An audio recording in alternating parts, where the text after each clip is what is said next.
오늘 우리에게 주신 하나님의 말씀은 시편 23편입니다.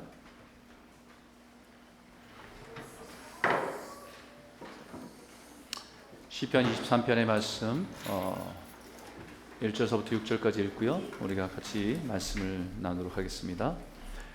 제가 1절, 여러분이 2절 읽겠습니다. 여호와는 나의 목자시니 내게 부족함이 없으리로다.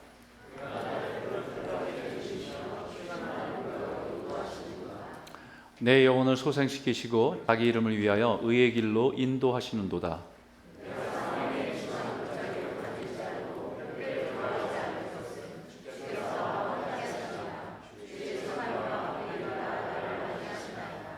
주께서 내 원수의 목전에서 내게 상을 차려주시고 기름을 내 머리에 부으셨으니 내 잔이 넘치나이다. 내 평생의 선하심과 인자하심이 반드시 나를 따르리니 내가 여호와의 집에 영원히 살리로다. 아멘. 어릴 때 생각해보면 밖에서 이렇게 집보다는 밖에서 나가서 친구들과 뛰어놀았던 기억들이 많은데 요즘 아이들은 밖에서 있기보다는 집에서 혼자서 지내는 경우가 굉장히 많은 것 같습니다. 그래서 혼자 있는 것 같은데 또 이게 자세히 보면 또 온라인으로 연결돼서 친구들이랑 그 게임을 하든지 이렇게 소통을 하고 있는 모습을 봐서 아마 우리 세대하고 너무 많이 다르다는 생각이 많이 듭니다. 혹시 여러분들 여기 많은 분들은 그 밖에서 이렇게 놀았던 세대에 있는 분들이 대부분인 것 같은데요. 밖에서 모아서 이렇게 같이 어떤 게임을 할 경우에 선택을 해야 되는 선택권을 정할 때는 어떻게 하죠? 어떻게 정하죠? 가위바위보. 그죠? 가위바위보를 통해서 선택권을 정합니다. 우선순위를 누가 이렇게 그 선택권 누구에게 줍니다. 근데 팀을 정할 때는요? 팀을 정할 때는 어떻게 하죠? 이게 뭐예요? 이게 동네마다 다 틀리더라고요. 어떤 데는 어떤 분들은 이걸 대댄지 이러면서 했던 그 동네도 있고, 엎쳐라 덮쳐라 이런 얘기 하는 데도 있고, 엎쳐라 젖쳐라 이렇게 얘기하는 데도 있고, 이게 막 지방마다 이렇게 발음들이 조금 달라지는 것 같아요. 손을 위아래로 이렇게 펴서 같은 모양이 나오는 사람들끼리 같은 편이 되는, 쉽게 이렇게 같은 편을 짜게 되는 그런 일들을 우리는 경험하면서 그렇게 해왔어요. 이 대댄치라고 하는 말이 대는 손이고요, 태는 천이고요, 그 다음에 치는 땅입니다. 그래서 손으로 땅과 하늘을 가른다라고 결정한다고 해서 대댄치라고 하는 겁니다. 일본 말이긴 하지만 그 편이 돼서 자기 편이 되어지면 자기 편이 된 사람들끼리 열심히 팀이 돼서 열심히 뛰어놀게 되는 일들이 있습니다. 저희 동네에서는 엎쳐라 뒤쳐라 먹는 대로 먹자, 쫄려도 먹는다 이러면서 자기가 좀 약해 보여도 어쩔 수 없다, 이거는 팀이 됐으면 같이 해야 된다라고 하는 구호를 외치면서 했던 기억이 나요. 우리가 이거 대댄치나 이게 어쩌라 저쩌라 하고 나면 딱 손을 내밀잖아요. 그 다음에 뭐 합니까? 나랑 같은 팀이 된 사람이 누군지를 확인하죠. 그러고 나서 우리 팀이 좀 강하다 싶으면 야 이렇게 소리 지르기도 하고, 우리 팀이 좀 약하다 싶으면 한숨을 쉬기도 하는 그런 기억이 있습니다. 우리는 살아가면서 누군가 이렇게 연대하는 거를 자연스럽게 해왔어요. 한 팀이 되는 걸, 그룹이 되는 거를. 그러다 보니까 강한 사람과 한 팀이 되기를 원하죠. 왜냐하면 그 강한 사람과 한 팀이 되면 안정감을 주기 때문입니다. 그래서 인간의 본능과 같은 것 같아요. 그래서 강한 사람들과 연대를 하고 그 힘의 보호 아래 머물고 싶은 마음이 끊임없이 우리 안에 있습니다. 그래서 사람의 삶의 역사는 끊임없이 편을 가르고 서로 대립하고 갈등하면서 자신의 이익을 위해서 편을 바꾸기도 하고 또 편을 배신하기도 하고 그래왔던 역사가 인류의 역사였던 것 같습니다. 이렇게 동맹했다가도 이윤이 뭐가 안 맞으면 확 바뀌어서 배신하고 이쪽이 붙었다가 갈등하고 싸우고, 이 모습의 근본적인 모습들이 있었던 것 같습니다. 자신의 소속감, 어떤 사람들과 하나가 되면서 소속감을 느끼고 집단의식을 강하게 드러내면서 반대로 나와 다른 사람과의 내가 다르다는 것을 강하게 드러내면서 자기의 집단을 훨씬 더 소속감을 드러내기도 하고 연대를 형성하기도 하고 결속력을 강화시키기도 합니다. 우리가 이 땅에 살아가면서 우리가 늘 기억해야 될 것은, 성도로 살아가는 것은, 그리스도인으로 살아가는 것은 하늘의 편에 서는 것입니다. 우리는 땅에 속한 자가 아니라 하늘에 속한 자임을 분명히 선포하고 살아간 사람들입니다. 아무리 세상이 하나님을 대적하고 세상이 강력해 보여도 우리는 이 땅에 속한 자가 아니라 하나님께 속한 자임을 우리는 드러내며 살아가는 백성이죠. 누구 편에 서는가? 이것은 누구를 두려워하는가의 문제입니다. 그러나 우리는 내가 주님 편에 서는 것보다 사실은 주님이 내 편에 서 있어 주기를 바랍니다. 내가 주님 편에 서 있기보다는 나는 세상에 따라 살아가지만 주님이 내 편에 있어 주기를 원해요. 이게 우리 솔직한 마음이에요. 그때 우리는 끊임없이 질문해야 됩니다. 내가 지금 주님의 편에 서 있는가? 아니면 세상의 편에 서 있는가? 이걸 돌아봐야 됩니다. 특히나 세상이 강하고 주를 따르는 길이 어렵고 힘들수록 더욱 그렇습니다. 우리가 주님 편에 설 때에, 주님 편에 서서 살아갈 때에 여러 가지 어려움들을 만날 때가 많습니다. 왜냐하면 원래 우리는 사단 마귀에 속해 있던 자들을 예수님께서 우리를 구속하셔서 자기 편으로, 자기 백성으로, 자기 자녀로 삼아주셨기 때문이에요. 그렇기 때문에 사단은 늘 끊임없이 우리들의 정체성을 흔들어 놓고 우리의 아직 완전하지 않고 불안함들을 흔들어 놓으면서 우리를 굉장히 괴롭히고 어렵게 하는 일들이 우리 평생에 따라다닙니다. 그렇기 때문에 오늘 이 말씀을 꼭 기억하시기 바라요. 5절 있는 말씀인데 큰 목소리로 한번 믿음으로 선포하면서 읽겠습니다. 시작. 주께서 내 원수의 목전에서 내게 상을 차려주시고 기름을 내 머리에 부으셨으니 내 잔이 넘치나이다. 아멘. 들판에 양을 치던 목자가 경험한 것과 다윗이 자신의 인생에서 경험한 것들을 잘 비유적으로 설명하고 있습니다. 그 중에서 내 원수의 목전에서 내게 상을 차려주셨다라고 얘기해요. 원수의 목전에서 내게 상을 차려주셨다. 이것은 어떤 모습을 상상하냐면 목자가 양을 이끌고 다니는데 양을 이끌고 다니면서 한참을 헤매다가 저녁 때가 되면 어디 쉴 만한 곳으로, 어디 잘 만한 곳으로, 쉴 수 있는 곳으로 평평한 들판에 푸른 초장이 있는 곳에 찾아서 목자가 이끌고 갑니다. 그럼 다 끝난 게 아니에요.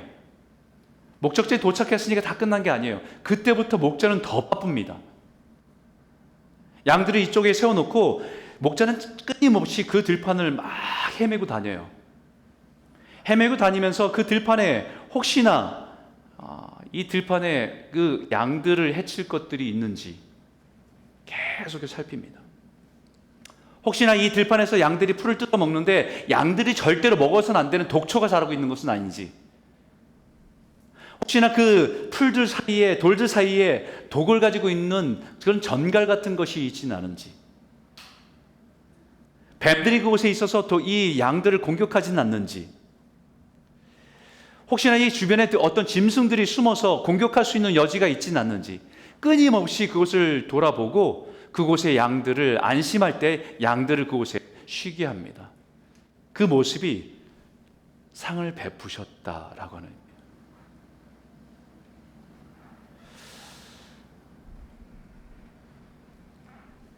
여전히 주변의 양들의 생명을 노리는 원수들의 목전에서 목자는 자기의 양을 위해서 훌륭한 식탁을 배설해서 양들을 만족하게 하는 것입니다.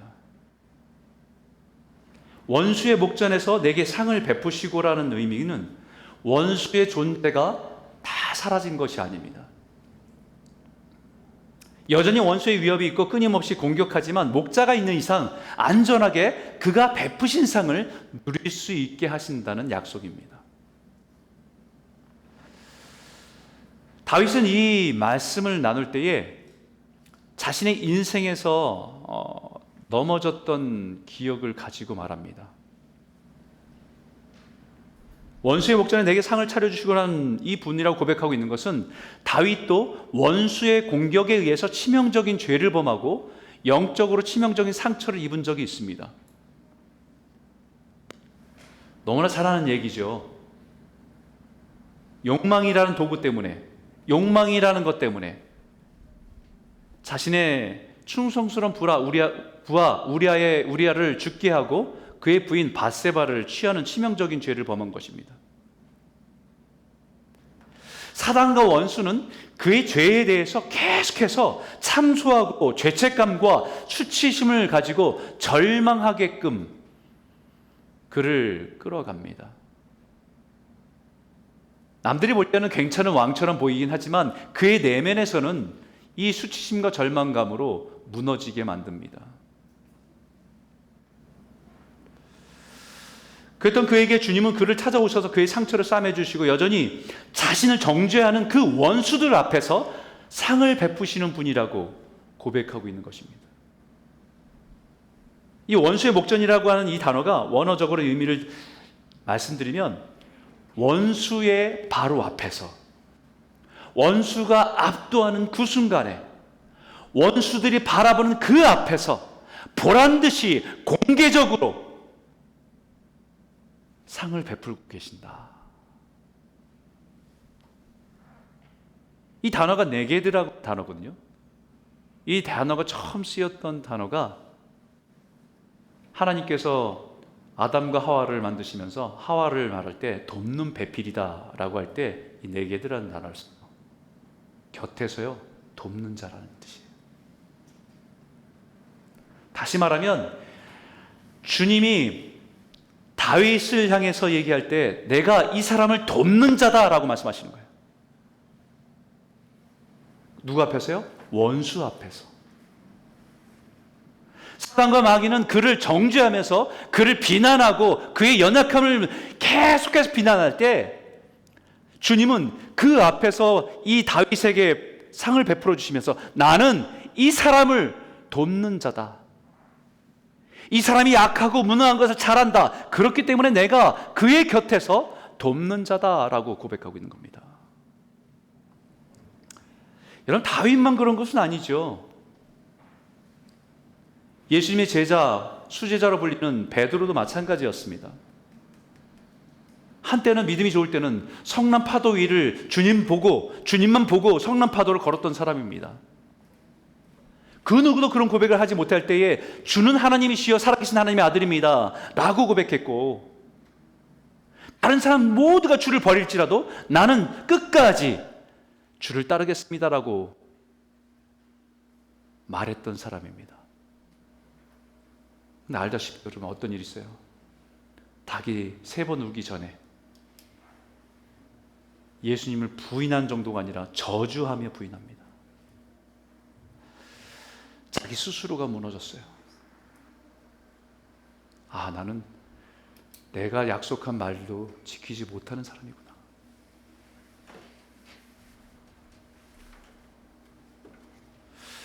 나는 약속한 그 내가 사랑하는 주님을 지킬 수도 없는 사람이구나.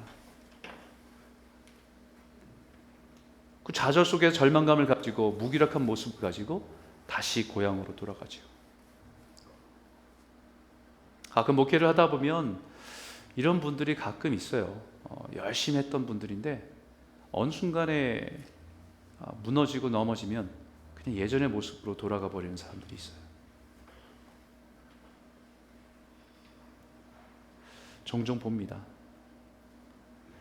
우리의 원수는 우리의 연약함을 끊임없이 고발합니다. 수치심과 죄책감을 가지고 살아가게 만들어요. 하지만 주님은 그 베드로를 찾아와서 하신 일이 책망이 아니었습니다. 비난이 아니었어요.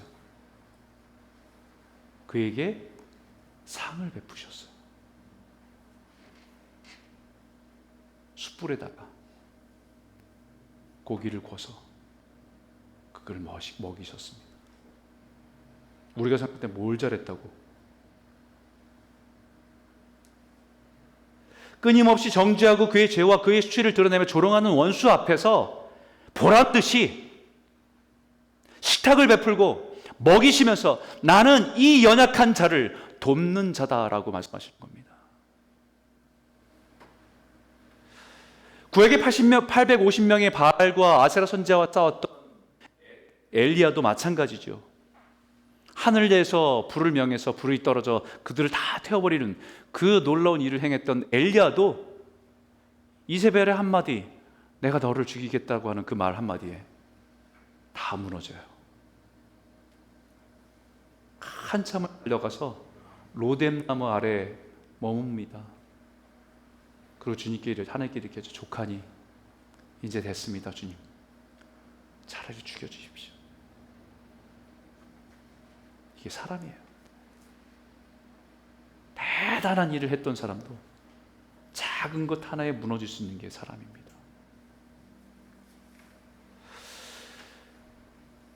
그 죽기를 원했던 이 엘리야를 찾아와서 하나님 천사를 통해서 하신 일이 뭡니까? 식탁을 베풀어 주신 거예요. 상을 베풀어 주신 거예요. 먹이시고 떡과 물로 베푸시는 식탁을 베풀어 주신 겁니다.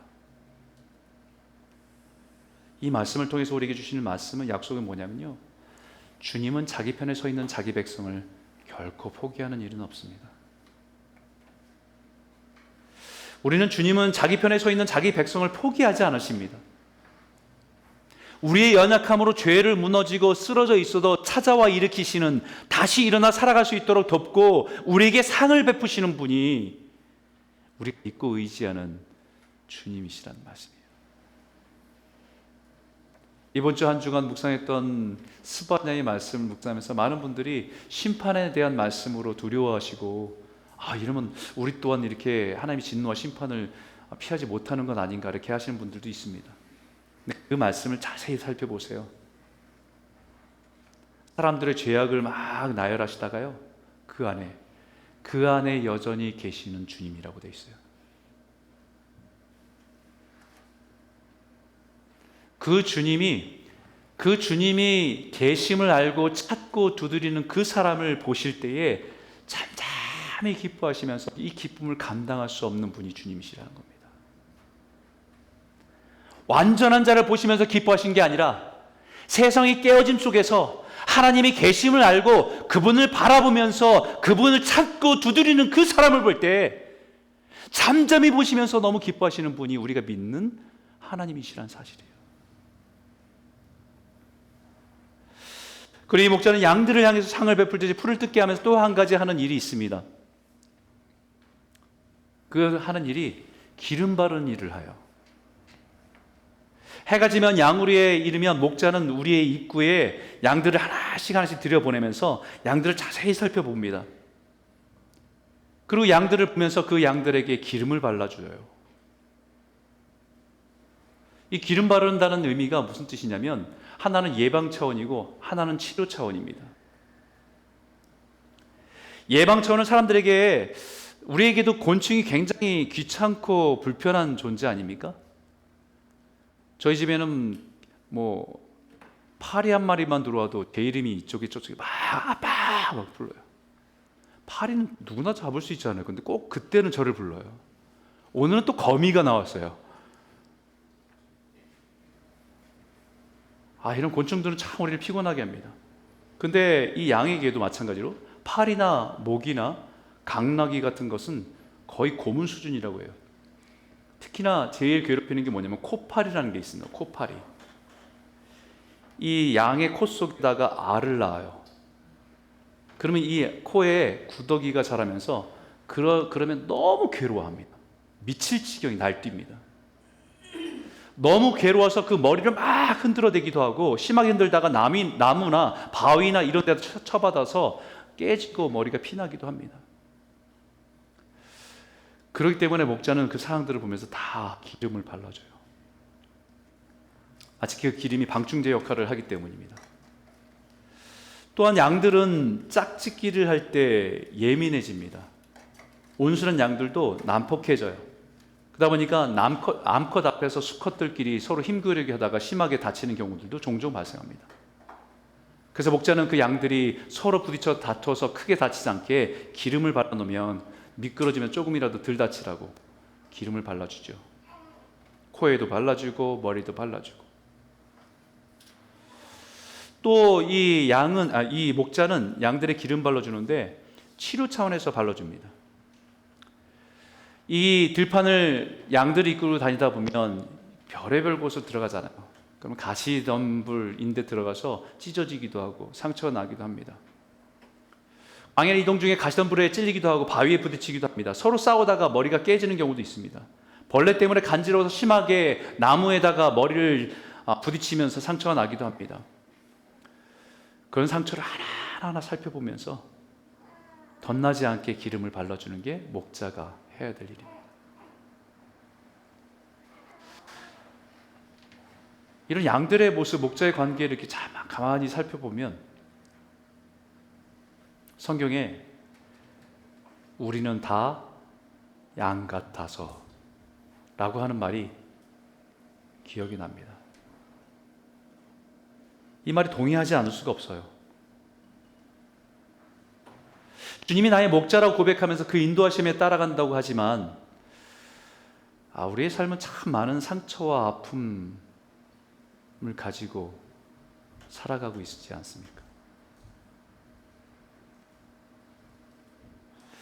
늘 원수는 삼킬 듯이 기회가 되면 공격해서 우리의 연약함을 걸고 넘어지고 자극해서 쓰러지게 하고 그로 인해 치명적인 상처를 안고 살아가게 합니다.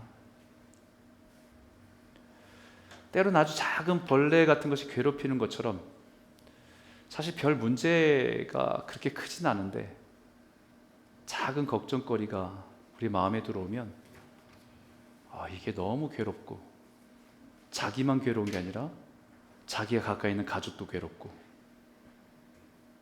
그 온갖 예민함들이 다른 사람에게 상처를 만들어내는 것이 우리들의 모습 아닙니까?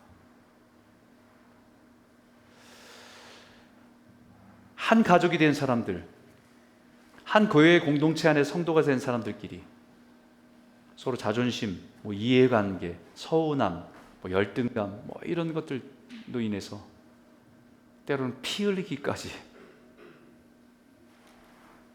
싸우고 온갖 상처투성이가 되는 모습이 우리들의 영적인 모습이 아닌가.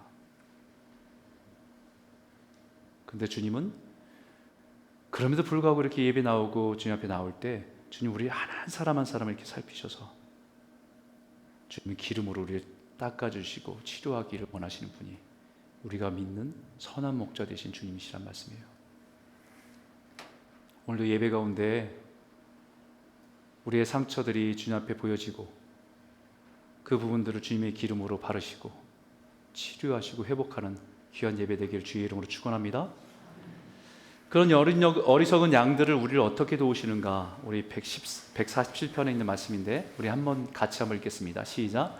여호와께서 예루살렘을 세우시며 이스라엘의 흩어진 자들을 모으시며 상심한 자들을 고치시며 그들의 상처를 싸매시는도다. 이 말씀을 통해서 우리는 주님은 우리의 상한 마음을 만지셔서 주님으로 채워진 마음으로 바꿔주시길 원하는 것이 회복입니다. 주님은 상심한 자를 치료하시기를 기뻐하세요. 상한 마음을 가지고 있는 자들이 주님께 나오는 것을 기뻐하십니다. 이 상한 마음이라고 하는 것은 샤바르라고 하는 단어인데 인생의 상처와 아픔이 있다. 나에게는 이런 상처가 있고 이런 아픔이 있다. 이것만을 말하는 게 아니고요. 자신의 인생의 연약함을 위해서 이런 상처와 아픔이 있고 세상에 살면서 깨어지고 부서져서 내 스스로는 이것을 해결할 수 없고 무력해서 도움을 구하는 마음이 상한 마음입니다. 상처가 있는 것, 내가 살아가면서 이런 상처가 있고 부모로부터 받은 상처가 있고 형제로부터 받은 상처가 있고 살아가면서 받은 상처가 있는 그 마음이 상한 마음이 아니라 이런 깨어짐과 아픔이 있습니다. 하지만 내 능력으로 해결할 수 없고 내 스스로 이것을 해결할 수 없기에 도우심을 구하며 나오는 마음이 상한 마음입니다. 그래서 시편 34편에 여호와는 마음이 상한 자를 가까이 하기도 하고 중심으로 통행하는 자를 구원하시다라고 말씀하십니다. 하나님께서 구하시는 제사는 상한 심령이라 상하고 통행하는 마음을 멸시하지 않으신다라고 말씀하십니다.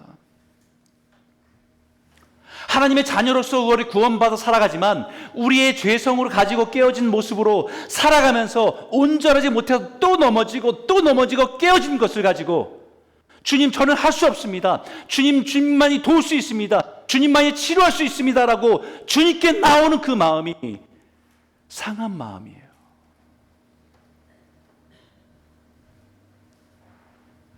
이 마음을 가지고 주님께 나아가지 않으면 이 상한 것을 가지고 서로를 상처 주고 살아가는 것이 우리들의 모습이기 때문입니다.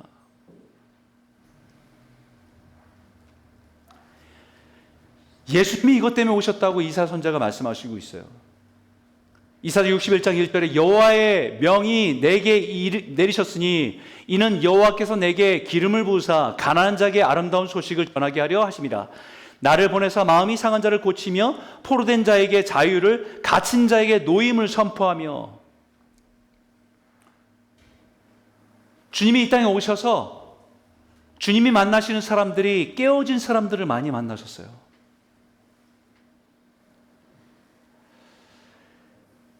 그 사람들이 믿음으로 살아가지만 살아가면서 많은 어려움과 상처 때문에 마음이 힘들고 상한 자들을 찾아가셔서 그들을 긍휼히 여기시고 그들을 치료하신 거예요.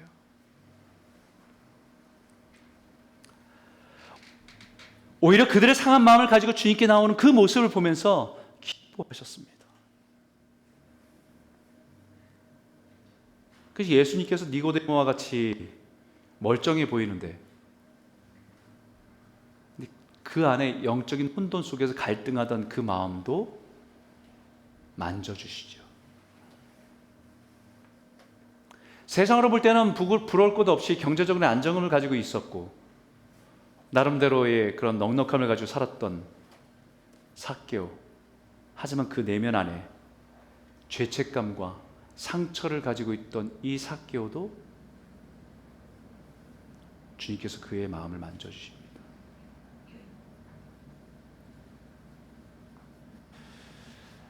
어디서부터 잘못된지 모르지만 인생이 잘못된 걸어온 길로 인해서 엉망이 되어버리고 모든 세상 사람들에게 손가락질 받는 비난의 대상이고 수치심을 가지고 살아왔던 막달라 마리아도 그 상한 마음을 아시고 주님께서 그의 마음을 만져주시는 겁니다.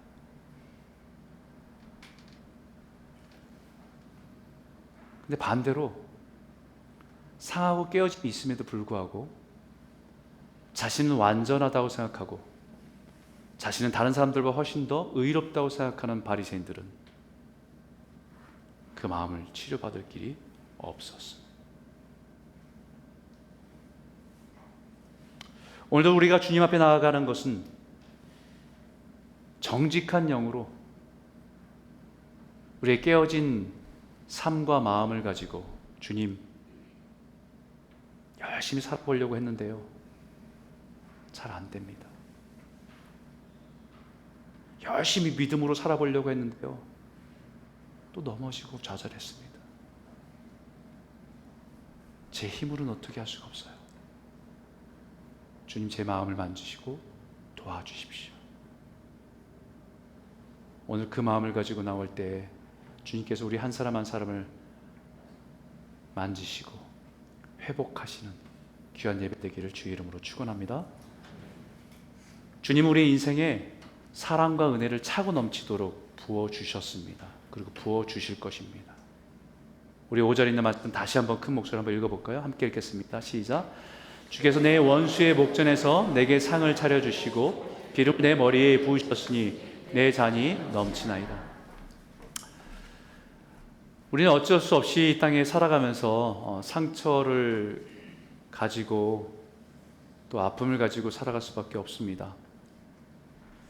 그때 내가 볼 때는 그 상처가 너무 크게 보여서 다른 것들이 보이지 않을 때가 있어요. 우리가 내가 어디 아프면요, 다른 것 보이지 않아요. 근데 그 상처가 주님 안에서 아물고 싸매지면서 이제 다른 것들이 보이기 시작합니다. 다른 상처를 가지고 살아가는 다른 사람들이 보이기 시작해요. 그리고 분명히 깨닫게 되는 것은 이미 내 인생에 하나님의 은혜와 사랑은 차고 넘쳤다라는 고백입니다. 주님이 우리 향해서 부어주신 은혜의 기름 부음을 통해서 상처가 치유된 사람들의 고백이 내 잔이 넘치나이다. 나 같은 사람에게 이런 식탁의 은혜, 배설해 주신 그 은혜가 감지덕지죠. 나 같은 사람 편에 서서 나를 변호해 주시는 주님을 보니까 감당하기가 어렵습니다. 몸둘 바를 모르지요.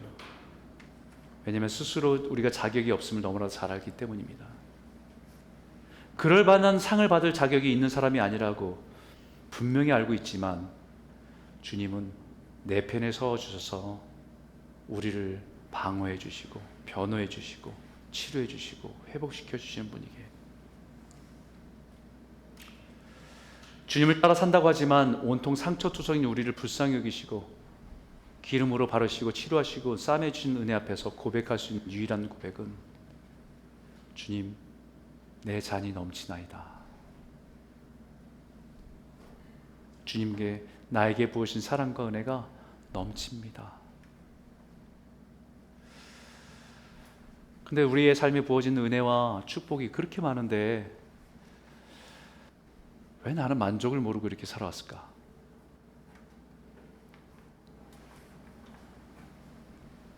우린 끊임없이 살아가면서 남들과 비교하고, 저 사람의 인생이 그래도 굉장히 큰 것 같은데 내 인생이 그래도 간장 종지 같아서 왜 나에게는 이렇게 조금밖에 하나님 은혜를, 사랑을, 축복을 부어주지 않습니까? 라고 불만을 가지고 살아갈 때가 있습니다. 그런데 하나님의 그런 치유와 회복을 경험하고 나면요, 깨닫는 게 그릇의 크기가 문제가 아니었다는 거예요. 그릇이 깨어져 있었다는 게 문제예요. 주님은 누구에게 이만한 사랑을 부어주시고 나에게 요만큼 사랑을 부어주신 게 아니라 동일하게 사랑과 은혜를 부어주시는데, 풍성한 은혜를 부어주시는데 그 은혜와 사랑을 담을 수 있는 그릇이 깨어져 있었기 때문에 조금 담아진 것 같은데 다 쏟아버리고 그 영적인 목마름과 갈급함을 가지고 살아갈 수밖에 없는 거였던 거죠. 주님은 그런 우리를 도우시기 원하십니다. 그래서 우리의 상처를 치유하시고 회복시키기 원하시는 거죠. 그리고 그 잔에 주님의 사랑과 은혜를 부어주시는 겁니다. 그러니까 넘치는 거예요.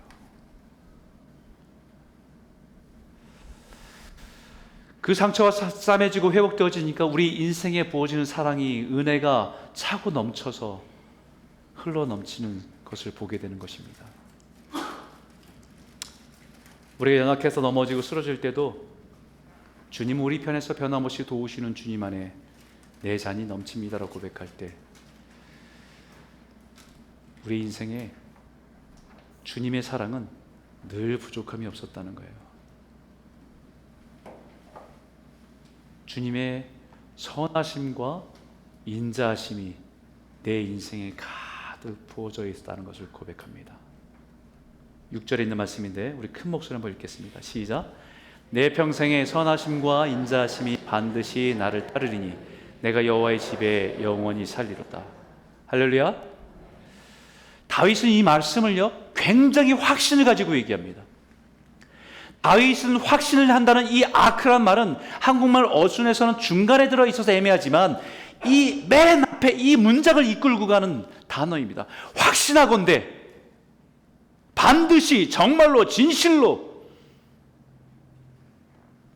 내 인생을 걸고 확신하기는 주님의 선하심과 인자하심은 반드시 나를 따라올 것입니다 라는 고백입니다. 내 인생의 모든 날에, 과거에도 그랬고 지금도 그렇고 앞으로도 그럴 것입니다. 내가 믿고 의지하는 주님은 어제나 오늘이나 영원토록 동일하신 분이기 때문에. 언제까지요? 우리가 인생을 마치고 여호와의 집에, 하나님의 집에 이를 때까지. 하나님의 선하심, 하나님의 인자하심, 토부와 헤세드입니다. 하나님 보시기에 좋았다라고 하는 선하심. 변하지 않고 변질되지 않는, 실패하지 않으시는 하나님의 사랑. 그 사랑이 우리의 인생을 끝까지 쫓아온다는 거예요. 펄수.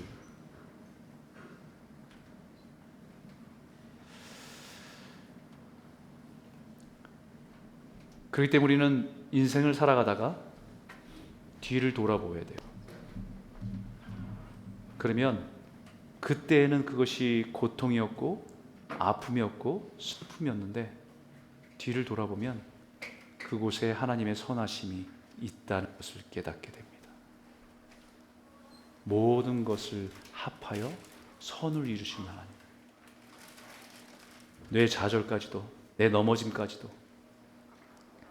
그때는 수많은 질문들이, 왜 나에게 이런 일이 있을까? 왜 나에게 이런 고통을 주셨을까? 왜 하나님께서는 그런 일들을 내 인생에 막지 않으셨을까? 수많은 질문들로 하나님 뜻을 헤아릴 수 없을 정도로 답답한 때였지만 주님의 은혜가 회복되고 다시 뒤를 돌아보니 그 시간에도 여전히 하나님의 선하심과 인자하심이 따라왔다라고 하는 거죠.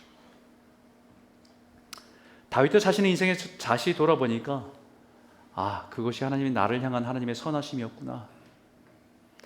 그것이 우리 민족을 향한 하나님의 선하심이었구나. 그때는 몰랐는데 그것이 나를 향한 하나님의 자비였구나.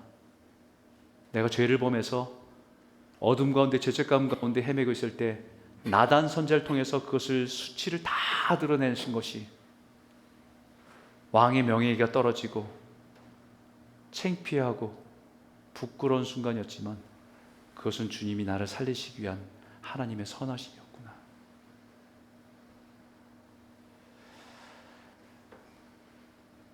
주님이 자기 백성들을 향해서 포기하지 않으시고 그 인자와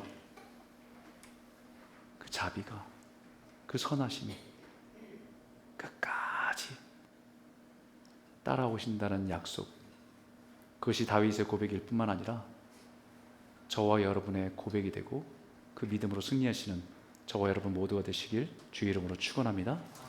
그러면 같이 한번 기도할까요?